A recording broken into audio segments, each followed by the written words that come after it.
Hello, everyone. Thank you for joining us. We appreciate you taking the time out of your busy schedules, and welcome to Anatomy of a BEC, Business Email Compromise Live Webinar, hosted by Aaron Sherman. My name is Nick Cook. I'm the Director of Marketing at Braintrace. We'll be taking questions during the presentation, and we'll answer them as soon as we can. You can ask questions either through the public chat or on the private chat.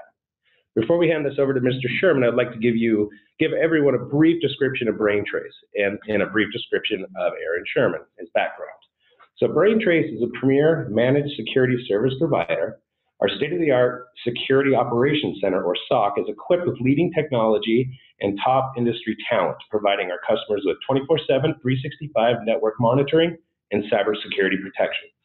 Also, Aaron Sherman currently serves as the Senior Director of Cyber Threat Intelligence at Braintrace, bringing nearly 15 years of cyber threat detection and neutralization success for the U.S. government. Aaron most recently held a position as a cyber special agent with the FBI in Washington, D.C. and in Salt Lake City field offices. Now, for everyone, the person we've all been waiting for, Aaron Sherman. All right, thanks, Nick. Hi, guys. My name is Aaron Sherman with Braintrace, here to talk about BEC. I love this topic of BEC. It's you hear about it all the time on the news. You hear about companies taken advantage and falling victim to BEC. And so one of the most requested things that I get asked about is explaining what BEC is, what it isn't, and things that we could do as organizations and as individuals to keep ourselves from falling victim to BEC. I'm very passionate about preventing cybercrime and fraud, especially BEC. As Nick said, I recently came from the FBI, where I was a special agent investigating cyber crimes, and now I'm with Braintrace, doing a lot of dark web threat intelligence for them, but also heavily involved with incident response piece. And the majority of the cases that we have are business email compromises. So this presentation I'm giving today is based off of the majority of it's based off of my FBI experience from previous investigations, things that I saw, trends, certain TTPs that actors use. But before I begin, transitioning to the private sector was kind of a steep learning curve for me, especially when dealing with private sector organizations and businesses. And I want to personally thank a few folks that who I identified early on as experts in the field and true thought leaders in the fight against cybercrime and fraud. One of those being, who was a big supporter of Braintrace, is Brett Johnson. Some of you may know him. If you don't know who he is, you're going to know pretty soon. He's a former U.S. most wanted cyber criminal. He's dubbed the godfather of the internet. He is one of the top experts in the world on cybercrime and identity theft. He consults with some of the largest organizations in the world, and he's hands down the best keynote speaker you can ever find. So look him up on LinkedIn, Brett Johnson, or anglerfish.com. Another one that I just want to quickly shout out is Carice Hendrick. She's the coolest lady you'll ever meet and probably the most knowledgeable expert that I've had the pleasure of collaborating with. So if your organization needs any help with e-commerce chargeback, online fraud, card not present fraud, you need to get in touch with Carice. You can find her and Brett Johnson, for that matter. They host the Online Fraudcast podcast. You can learn about it on LinkedIn, on their profiles, but fantastic source of information. So let's get into this. So BEC has been around for a number of years, and it continues to grow in the number of attacks and in loss.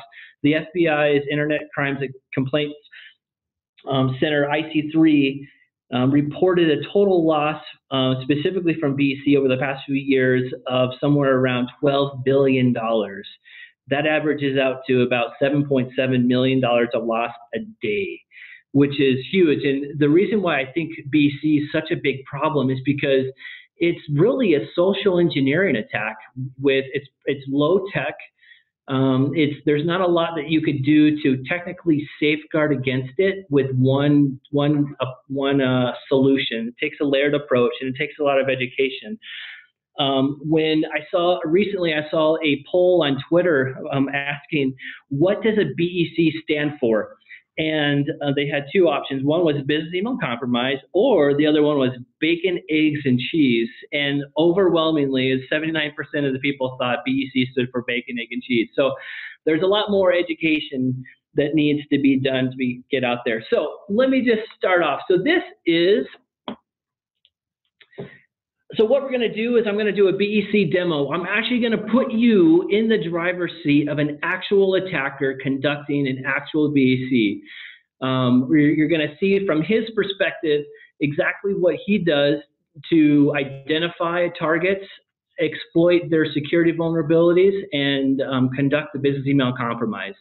You're also going to see from the victim's point of view what that looks like. So we're going to look at all parties of actual BEC, and we're going to see what it looks like, and we're going to be able to identify indicators of attack before the BEC occurs. So as we're going through this and going through the demo, see if you could pick out some of these indicators, and we're going to discuss them afterwards. If you want to, you could type them into the chat as you're going, just for notes, and then we're going to go through and we're going to discuss the indicators.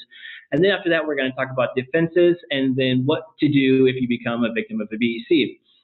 So to start off with, in BEC, there's a lot of confusion about what happened and who's liable. A lot of the incident response cases that I did in the FBI and also here with Braintrace is whenever there's a BEC, there's always two parties involved, and then it seems like they're trying to place blame or figure out who was breached first and who's held responsible. And so what I do is I explain the two different scenarios that exist to help you and incident responders and people who fall victim to understand the complexities and understand who could have been breached and how. So in scenario number one, is probably the most typical that I've seen in my experience, is you have a bad guy. He's up there in red. And what he does is he goes and identifies a victim company. This can be a company, this can be an individual, but they identify them and they want to get into their email to find out how they can exploit their wire process and divert funds from a legitimate bank account to an actor-controlled bank account. So what they'll do in order to get into that bank account, majority of the time, is they send them a spearfish email. And in the email, it says, click on this link. It takes them to some type of site where it collects their credentials. The bad guy gets the username and password into that email environment, and then the bad guy goes and compromises that email environment and gets into company number one's email. And at that point, that's when the bad guy starts conducting reconnaissance in that email, starts viewing emails, and starts taking a look at all the emails being sent about wire transfers. And that's when the bad guy will then identify company number two, and they'll start seeing a trend. Company number one sends company number two email requests to send wires. They see that they use a particular format or a form, or there's a certain protocol that they follow. And then they decide, all right, we have enough information. So now what we're going to do is we're going to create a lookalike domain to masquerade as company number one. We're going to create an email address that mirrors exactly the person at company number one.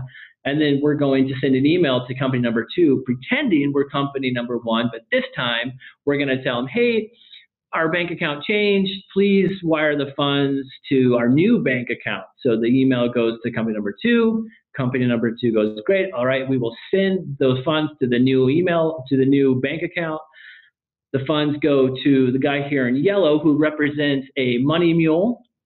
And then the funds eventually get back to the bad guy through any series of instruments or wire transfers or any equipment. There's a lot of ways for the money to get back to the bad guy. So that is typically how scenario number one works. So in this case, the bad guy sent a spearfish to company number one, compromised company number one, was in their environment, and then the only evidence of any bad guys, any evidence of any nefarious activity on company number two is just the presence of those emails from the lookalike domain. So in this case, as an incident responder, you would realize that you need to focus on company number one and look through their logs and find out what vulnerability they exploited to get in there. leads me to scenario number 2. Scenario number 2, pretty much the same thing. You have your bad guy, and instead of identifying company number 1, they go straight to company number 2, which could be a financial institution, a title company, any company that processes wire transfers on behalf of clients. So what they'll do is they'll send a spearfish typically, they'll get the username and password, and then they will use that to log into their email environment.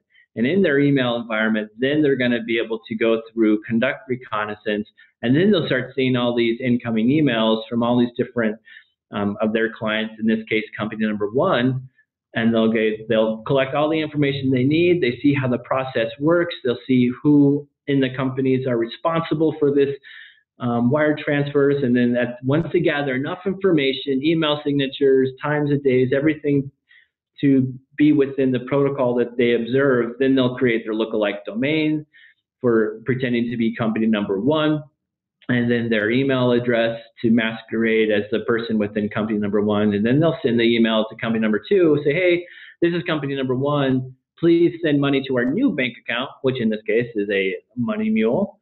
The money mules most of the time are victims of romance scams. They're usually the older citizens on social media looking for love in all the wrong places, and then they're being tricked from their supposed girlfriend to receive money on their behalf from an uncle, and then they have instructions. So that's typically what I've seen before in the past. And I give a whole other presentation about money mules and how they're being leveraged to launder money and some of the things they do to circumvent those controls. And then the money gets back to the bad guy. So in this case, company number 2 received the initial spearfish, was the victim of the compromise, and received the fake emails. So in this case, all the evidence, digital evidence of any criminal activity is all within company number 2's environment.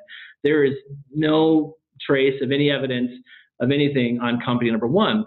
A lot of times when we're brought in to investigate BEC, company number 2 believes in this case that company number 1 was breached because they've somehow someone sent emails spoofing number 1, so they just assume that company number 1 is breached, and they start pointing the fingers at company number 1.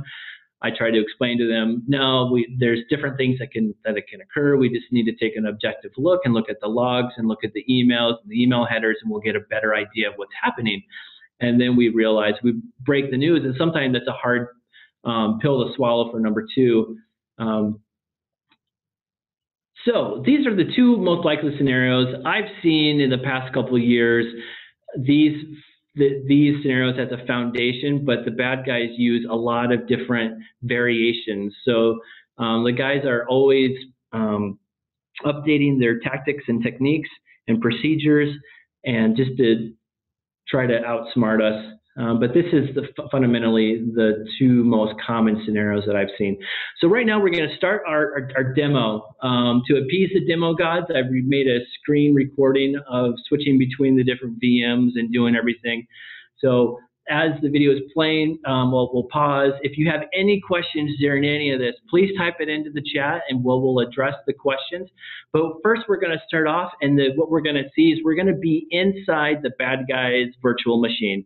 It's a virtual machine, and the guy is our friendly Nigerian from Lagos, Nigeria, and we're going to see how he does this. So here's our bad guy's machine. It's a nice Windows 7 machine with Internet Explorer.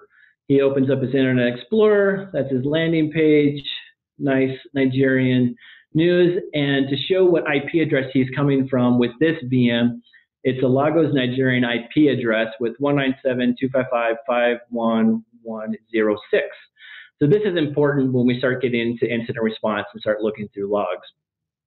So what the bad guy is going to do is he needs to identify company number 1. So what he's going to do is he's going to go to social media. LinkedIn is probably the best source, along with Facebook and some other social media platforms, to conduct reconnaissance on companies. So he logs in. This is our friendly Nigerian BEC scammer. And notice here he claims to be the CEO of Western Union. I'm not even joking. After this presentation, or while you're listening to it, jump over to Facebook. jump over to LinkedIn right now and type in CEO of Western Union, and you'll probably find about 300 CEOs of Western Union or MoneyGram in Lagos, Nigeria right now. That's a pretty easy way of identifying some of these scammers. It's kind of funny. So what he does is he's in LinkedIn. He's going to start looking for a company. He's already pointed one out called Outer Banks Title. That is our fake company we're using for this demonstration. And he identifies an employee named Jane Doe. So he's going to go click on her. She is the CFO for Outer Banks Title, located in Norfolk, Virginia. And in her contact information, we find her email address, and we also find a name of a coworker and his email address.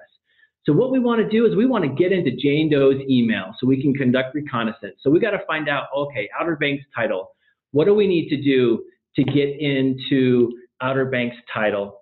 How's the bad guy gonna log in? So he's gonna go to MX Toolbox. We're just gonna see where their mail server resides, what they use for their mail server. So he's gonna go to MX, he's gonna look up Outer Banks Title. And here we go, Microsoft Office. So they use Office 365. So now we just go to office.com and we can log into her email. So now what we're going to do is the bad guys I've seen, so this is a really, really basic email spoofer that's free. It's called emkei.cz. It's based out of the Czech Republic. The first time I saw this was an investigation into a teenager here in the state of Utah who was using it to send bomb threats to his school towards the end of the year, probably during exam time. So it was very effective, and it still is very effective. However, don't use it because we were able to identify this kid pretty easily. So what the bad guy's gonna do is he's got to send a spearfish email to Jane Doe that looks convincing, to have her click on a link to be able to get her password so we can log into her email account. So he already knows one of her coworkers, and that's Roger Moore. So that's Roger Moore at OuterBanksTitle.com. So what the guy's going to do is it's going to spoof an email from Roger Moore. He's going to put in his email address, roger.moore@OuterBanksTitle.com. He's going to send it to Jane Doe at OuterBanksTitle.com. And then what we got to do is we got to come up with a really convincing way to be able to get into our Office 365 account. So this is an example of a simple spear phishing landing page that is designed to look like an Office 365 login page. So we're going to use this we're going to send this link to Jane Doe, and then we're going to, pardon me, so we're going to send that to Jane Doe, and we're going to trick her to click on that link so we can collect her username and password. So we're just going to test it out. We put in to see what happens when you hit sign in, and then it directs to a document. So a document about business wealth management. So what we're going to do is he's going to craft the spearfish email to talk about this document that he wants to share with Jane. And he's like, Jane, here's that document that I wanted to show you, blah, blah, blah. And then we're going to attach the link. So we got to make it believable, personal, and not use the word kindly in the body of the email, which for some reason we still see that a lot, which is still a little bit mind-boggling. So here's the email. We're going to get the link to the spearfish, but the link is kind of big. So what the guy's going to do, he's just going to use a URL shortener so it doesn't look as suspicious. And then we're going to just send the shortened URL and our spearfish. And if it's coming from a trusted coworker, then she'll most likely click on it. And since we're using Microsoft Outlook to Microsoft Outlook, we'll just change the Xmailer. There's a lot of different options in this website. You can go and check it out and play and send spoofed messages to your friends. I am not a robot. I am still not a robot. All right, we're going to hit send. So now what we're going to do is we're going to switch over to Jane Doe's VM. So this is Jane Doe's computer. Microsoft, or we got Windows 10. We're in her email address right now, and look at the very top. Brand new email coming in from Roger Moore. Jane, here's that article. So let's click on it. Did not end up in the spam folder. It looks like it's right from Roger Moore at OuterBanksTitle.com. It didn't flag it as potentially phishing. It went straight in, and there's the link. It looks good, so she clicks on it. So she thinks that this is just a normal Windows or Office 365 login. So she's going to put in her credentials. She doesn't notice the big red letters that says unsafe website up top. Most people don't. She puts in her email address and hits sign in. And there she goes. She's looking at this document about wealth management that Roger sent to her. And she has no idea why he sent it to her, but he's looking at it. And there's two guys in a warehouse. They look like they're having a great time. And there's some people like, all right, thanks, Roger. That's really useful. And then she goes about her day. However, she has no idea that she just gave her username and password to our friendly Nigerian scammer. So let's transition back to his computer. We're going to go in and we're going to look to see into our email address. And we're going to see what we collect. There's Hustle for Life Boys. And there at the top, we have Jane Doe at Outer Banks Title. We have her email address. There's the password that she put in, Feds Can't Catch Me. That's actually a real life password that I saw when I was investigating somebody within the FBI.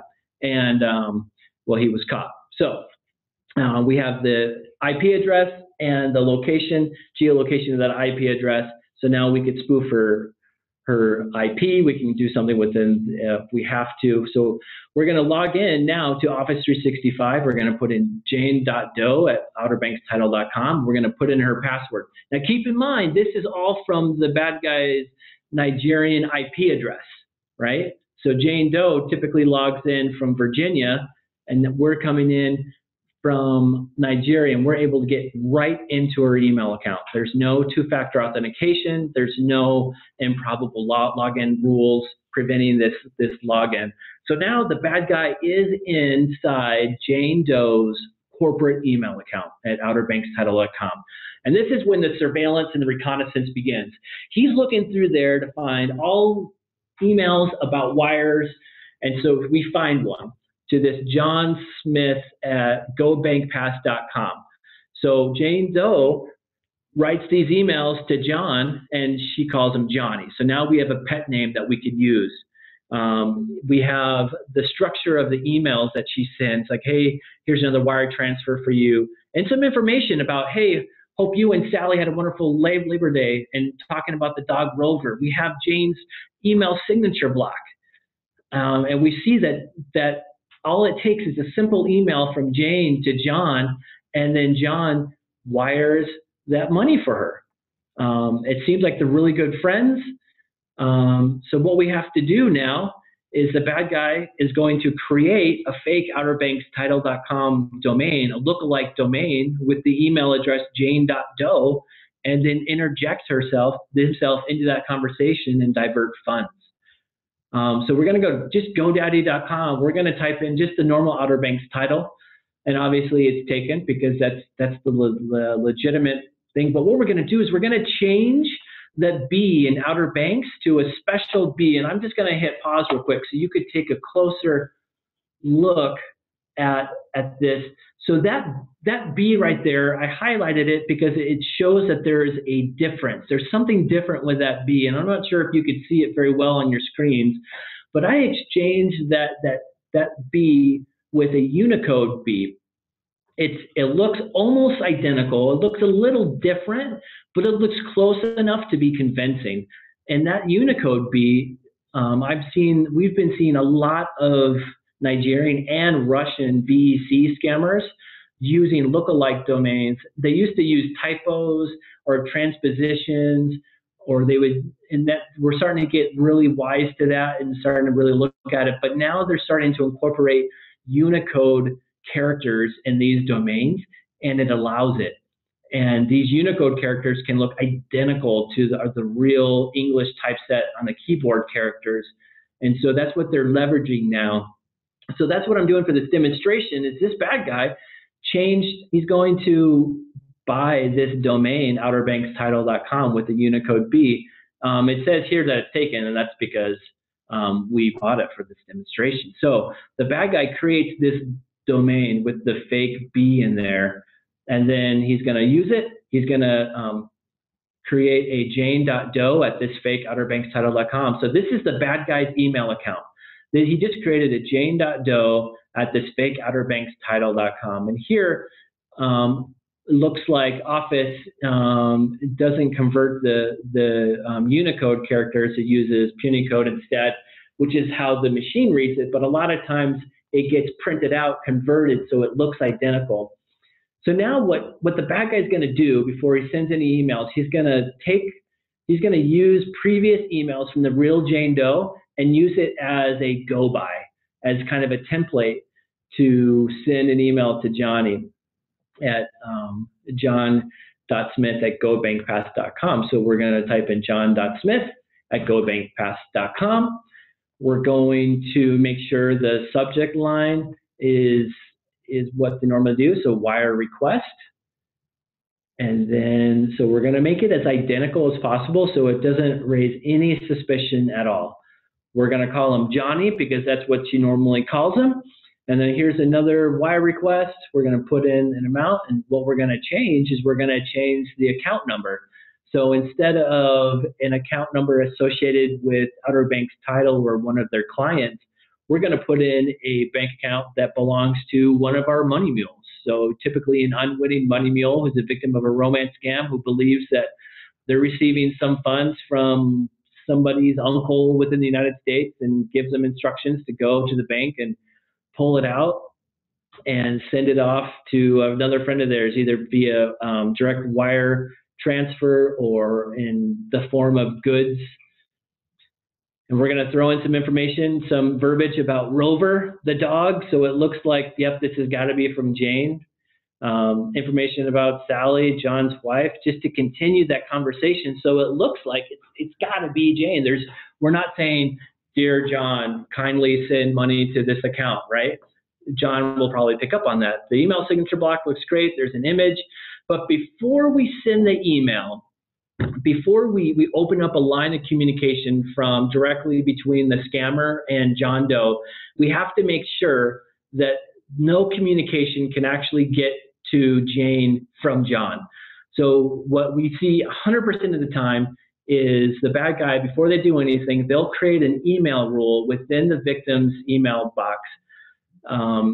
And what it's going to do is going to make sure that if John ever sends any emails to Jane during this period that the scam is taking place, that it goes directly into the trash so that Jane is unaware of anything. So if the real John Smith emails Jane about anything else, then Jane will not get it. And so the bad guy will have enough time to be able to conduct the scam and then get the money from the scam before she becomes witting of what's going on and they can pull that money.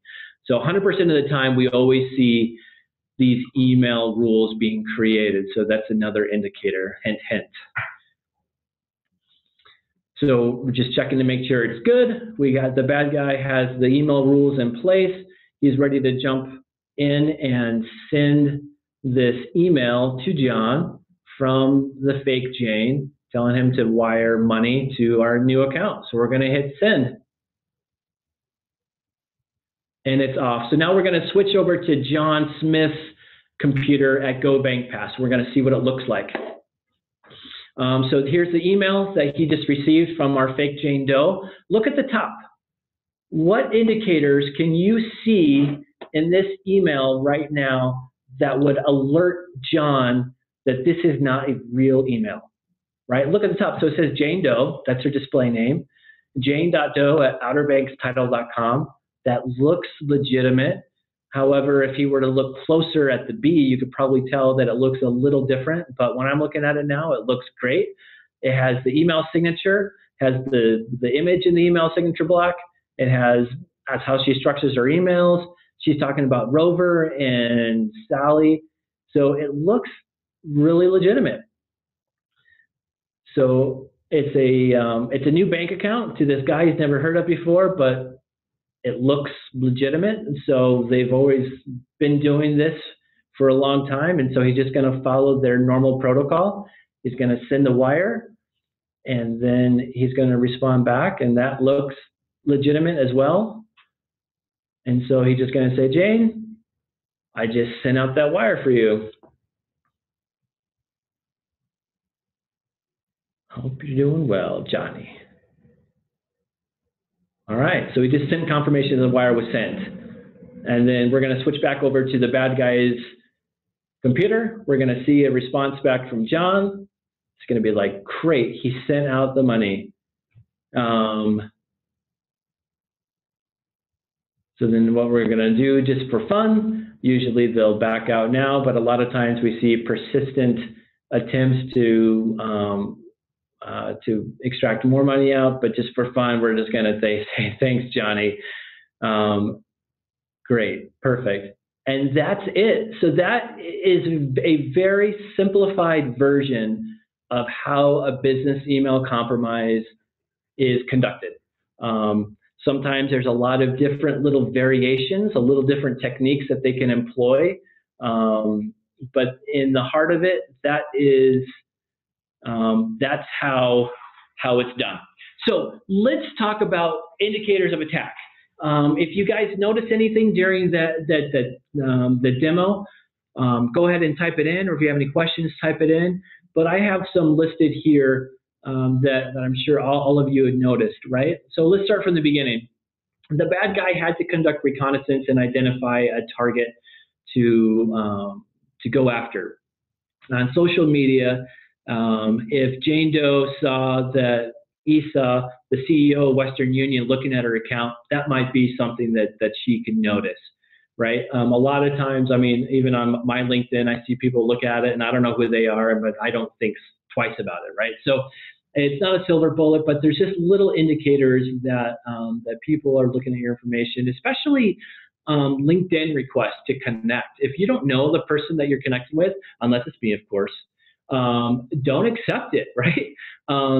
Or just be very wary about the intention of people wanting to connect and what information you have on your LinkedIn about your contact information and things that they could do to exploit that. Jumping to the spearfish email, the one that we use at emkei.cz, the out of Czech Republic, that is, so that if you look at the X originating IP on that email, it's coming directly from the Czech Republic. If you have an email security solution that's looking at emails, especially if it was going supposedly from Outer Banks title, that should be within your corporate environment, right? The X originating IP should not be the Czech Republic. So that's a huge red flag.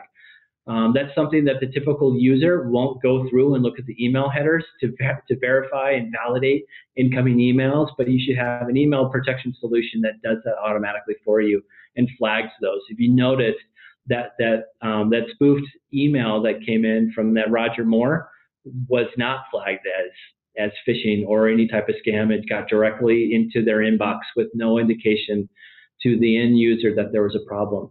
The phishing site, she clicked on that link and it took her directly to this URL. At the top of the URL, it said in big red letters, unsafe website. Now that's just a typical website that is a phishing site, and those have been tagged and marked as malicious, and sometimes it's very difficult to get to those. You have to X out through a lot of warnings if you want to actually get to the end website.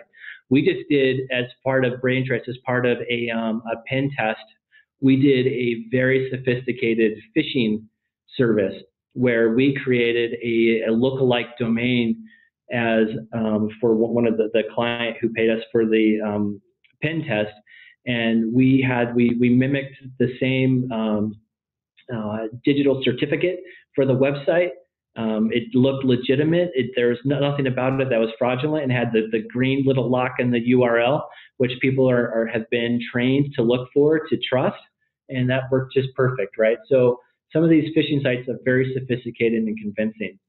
Then the next thing you have, I used to call it impossible logins, but I've been prone to call it more improbable logins because of how some of the infrastructure of the internet works. So I'm not going to call anything impossible anymore, but you have Jane Doe logging into her corporate email account on Office 365 consistently from Norfolk, Virginia, or from within the United States. She was logged in at the same time during the business hours that there was also a simultaneous login from Lagos, Nigeria. And being able to identify those improbable logins as they are happening, it would be a huge indicator that there's a problem.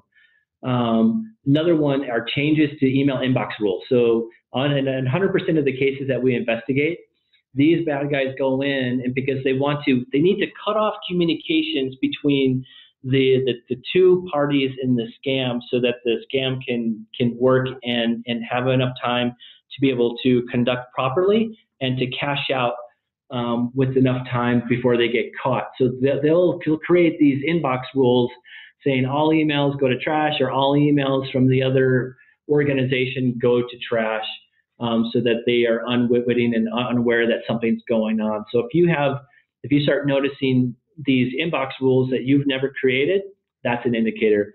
And then moving to the scam emails themselves, right? Sometimes they can be very good. In this case, with a lookalike domain, there's not a lot you could do to notice that it's coming from a fraudulent or a domain created fraudulently to masquerade as somebody else, right? But you look at changes in normal protocol, like a change in the beneficiary bank account number, right? That changed, and there was no question about it, so they went, right? So whenever there's a change or anything different, that's something that you need to key on. So these are some of the indicators that I've noticed that you can identify in the majority of the BEC cases. Last time I gave this demonstration, so some other people picked up on a couple other things that I thought were really clever. So it's really it depends on the nature of the BEC, what's occurring that will allow you. But I think just being suspicious and being vigilant, you'll notice a lot of things. And in hindsight, when talking to victims of BECs, there's always a number of things that I go, yeah, I thought that was weird, but it was end of the day on Friday, just before a long holiday. I was tricked. They made it urgent. It came from my CEO. So they use a lot of social engineering tactics to push this scam. And so those are things to clue in on. So let's talk about defenses. So let's look specifically at this scenario that we saw play out, and let's talk about some defenses. I know a lot of the people online right now listening to this, some of you have reached out beforehand talking about some of the success stories that you had in preventing a BEC while they were attempting on their organization. And so there's a lot to be learned and a lot to be shared. So education is the number one thing.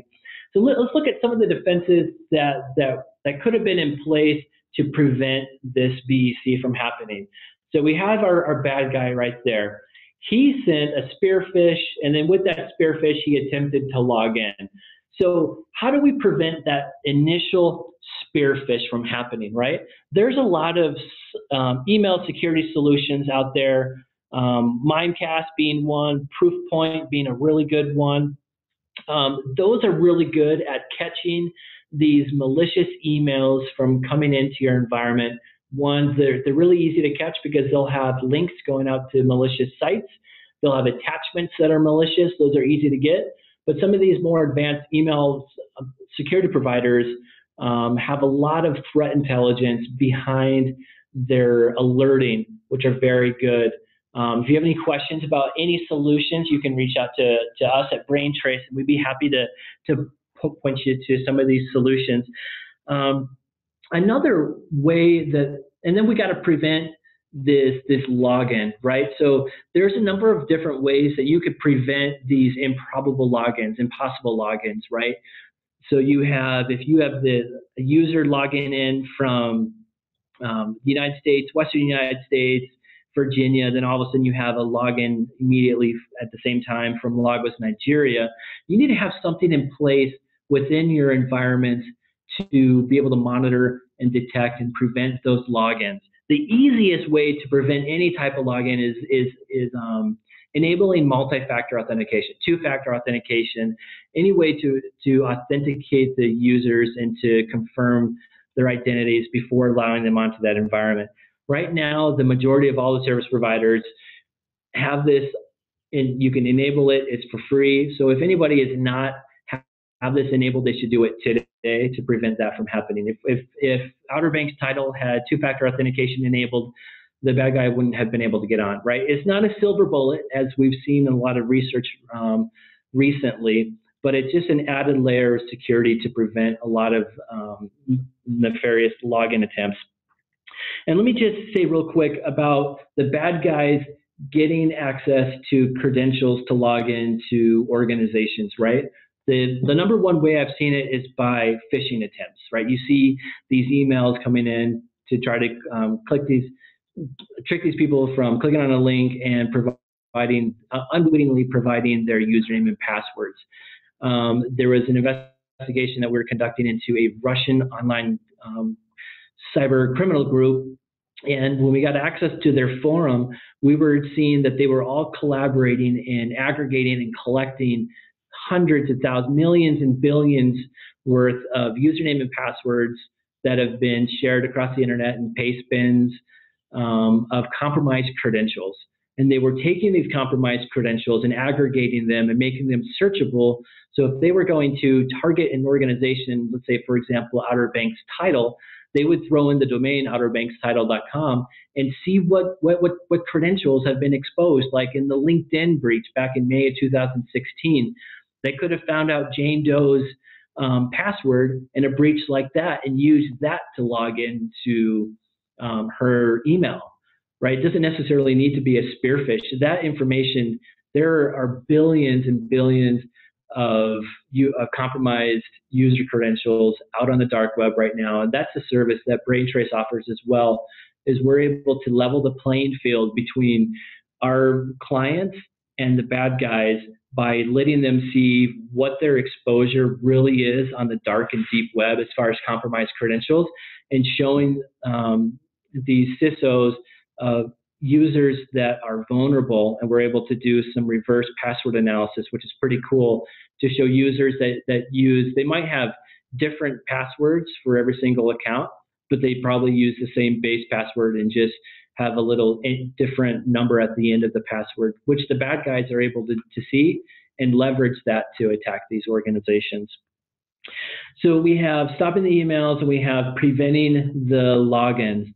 Another thing that we could do to prevent this from happening is that the bad guy created outerbankstitle.com using GoDaddy. There's a number of other domain providers that the bad guys use, and it seems like they shift domain name providers with ease. And so when the bad guy created outerbankstitle.com, it would have been great if Jane Doe and her cybersecurity team at Outer Banks Title was alerted to that, right? There's a lot of providers out there that will help you do domain monitoring and domain security and do alerting if there's any like domains or any like typo squatted domains that are created that could have some type of fraud implication for your organization. Braintrace offers the same thing, but we go one step further. And I think this is the differentiator between Braintrace and a lot of other companies out there, is because the bad guy created outerbankstitle.com, but then he also went and created jane.doe at outerbankstitle.com. Under certain circumstances, our cyber squatting protection service can go and not only identify when domains are created for our clients, we're also able to, in certain circumstances, identify any malicious email addresses that are created under that domain that are mirroring our clients' email, our users within that organization. And so if we're able to not only identify outerbankstitle.com when it's registered, but we're also able to identify the bad guy just created a jane.doe at outerbankstitle.com. And based off of her position within the organization, being the CFO, just being able to know that a bad guy just created that email with this masquerading domain to me, that's the very definition of cyber threat intelligence. You hear people all the time throwing that term out, and nobody really knows what it means. But being able to know what the bad guy is going to do and how and what before he's able to do it, that's the definition. And then that'll prevent those emails being sent out to your within your organization and to the people that you work with. So through alerting and through email rules, you can update that information and help your clients block those emails. Then the other thing, it should be a no-brainer, and a lot of organizations have ways to prevent this, but they get complacent, right, with the request of wire transfers. So whenever there's a request for wire transfers via email, always have a two-factor authentication on every wire. Pick up the phone and call the other company.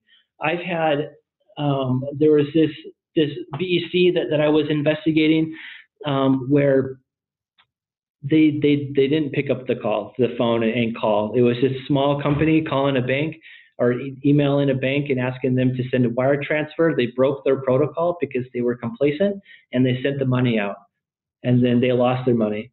But I had this other company that was a very, very small company. The CEO and the CFO were a father-daughter team, and they sat right next to each other. And the bad guy didn't know that, obviously. He masqueraded as the CEO, sent an urgent email to the CFO saying he's on a business trip and he needs the CFO to wire money immediately. And then when the daughter got it, she just looked over the cubicle wall and go, "Dad, did you just send me this email?" He's like, "Nope." And so they were safe, but they were safe because they were sitting right next to each other. So always make sure within your organizations you have your procedures, you follow protocol, you do two-factor authentication on any wires. So those are some of the defenses. Other things you could do to prevent your domain from being spoofed is make sure that you set up and properly configure your SPF, your DKIM, and your DMARC rules within your organization. And this will help prevent if the recipient email server is set up properly as well. It takes a lot to be able to set up and get it configured properly, but that'll help prevent bad guys from spoofing your domain. It won't stop incoming emails from like domains, but that's also another good thing to do. There's no silver bullet with BEC, but it takes a layered approach to be able to prevent. So let me right now get to incident response. Maybe this isn't titled correctly. I typically give a more in-depth presentation, and I go into some of the tools and some of the methods of conducting an actual incident response investigation as a result of a business email compromise, and show how to pull logs, aggregate them, develop a timeline so we could identify what happened and how and when. But for this presentation, I just want to talk about what you need to do immediately upon discovering that you or your client has fallen victim to a BEC. In a BEC, if money got transferred, I'm absolutely serious about this. Minutes matter, 100%. You can't wait. The first thing you got to do is you got to call your bank, and your bank will initiate certain protocols to see if they could freeze that money, to be able to communicate with the beneficiary bank and let them know that it was a result of fraud, and they can enable some of their internal controls to be able to slow down that process to figure out what happened and get in preparation to receive any type of orders from law enforcement. Then the next call you need to make is to your local FBI field office. Don't call the police. Most police departments will have really no idea of really what to do. Some of them will. Some of the police departments are getting really good. They just don't have the capability to do what the FBI can do, especially when it comes to business email compromise and wire transfers, especially international wire transfers. So you got to pick up the phone and call your local FBI office. Now, if you don't know anybody within your local FBI office, right, you're already behind the power curve. If you call your local FBI office and you call and you get the answering service and you're listening to the menu of options, right, you'll hear towards the end of the recording, if you want to report a cybercrime, which this is, hang up and go to ic3.gov and submit your report and your complaint. So if you do that, if you hang up and then go to ic3.gov and fill out that report, I'm telling you that it's an important step, but you need to be able to pick up the phone and talk to an agent immediately about what's happening to initiate certain things to be able to stop that money from getting in the bad guy's hands. Yeah. ic3.gov is a very important step, and that's what's going to help initiate the investigation. But what you need to do is you need to pick up the phone and call an agent on the cyber squad. And a lot of people ask me, well, how do I know who the FBI agents are in my local field office? Then the best way to do it is become a member of your local InfraGard chapter today. That's pretty much what I have written there. So you go to infragard.org, you look up where you are based on your location with the United States, and you sign up for your local InfraGard. InfraGard is a really good organization where it brings the community leaders together with the FBI. InfraGard has a technology-centric organization where all the CISOs and security engineers and everybody involved with cybersecurity can get with the cyber squad with their local FBI office and get to know each other. They have quarterly meetings where they talk about certain trends that they're seeing within their area of responsibility. But the greatest thing about it, apart from networking with other professionals, is being able to develop a personal relationship, a relationship with the special agents on the squad. So if you already have that and you have their cell phone number or their business card, if you fall victim to a BEC, you can pick up the phone and you can call one of the agents. And then what they're able to do immediately is initiate what's called the financial fraud kill chain. The financial fraud kill chain is a process of recovering large international wire transfers stolen from U.S. victim bank accounts. It utilizes FinCEN's relationship with the Egmont Group, as well as federal law enforcement placement in countries all over the world to help stop successful withdrawal of cybercrime funds from cyber actors. But there's a couple limitations. So this kill chain can only be implemented if the wire transfer is above $50,000, if the wire transfer is international, and it has to be within 72 hours of the initial wire.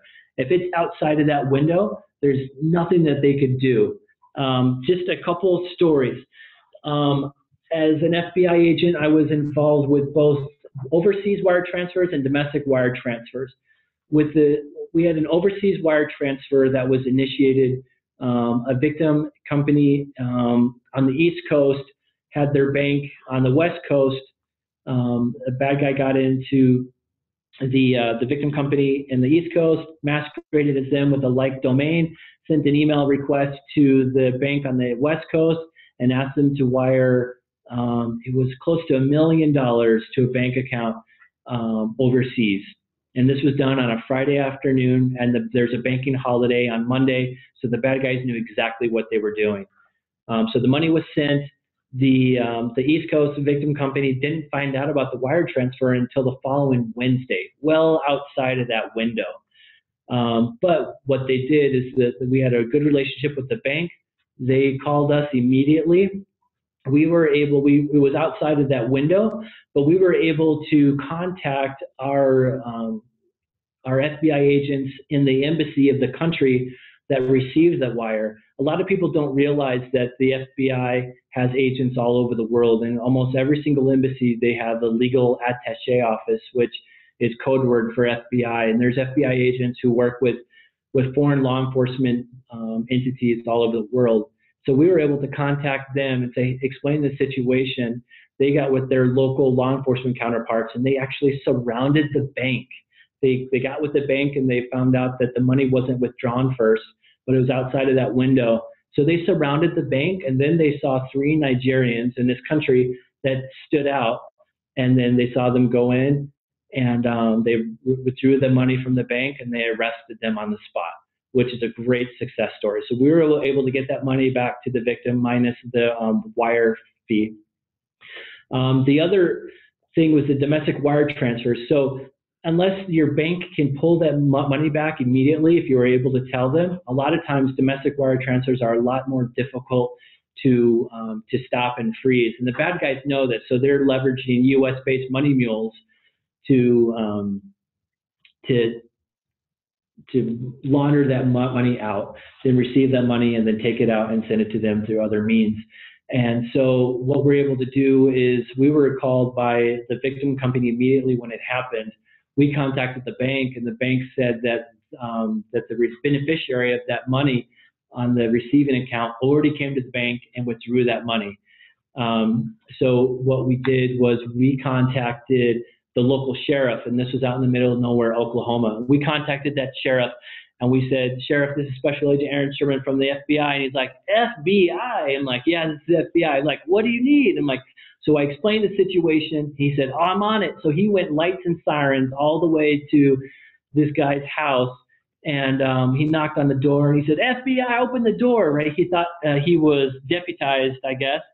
And knocked on the door, and it scared this guy. He was an older gentleman, and he explained what the situation was. And the older gentleman explained to the sheriff that he had received this money from his girlfriend's uncle, and that his girlfriend overseas, who's going to come to the United States and marry him soon, asked him to receive this money and then take it out and then buy a bunch of iTunes gift cards with it, and then send her images of the codes that scratched off on the back of the card. So the sheriff had a really fun time explaining to this guy that he was not talking to this attractive female on the internet, that he was actually being tricked, and this money belonged to somebody else. It broke his heart, but that's the all too often story that we hear all the time. So long story short, you need to become a member of InfraGard today. You need to know who your FBI special agents are on the cyber squad. So in case you,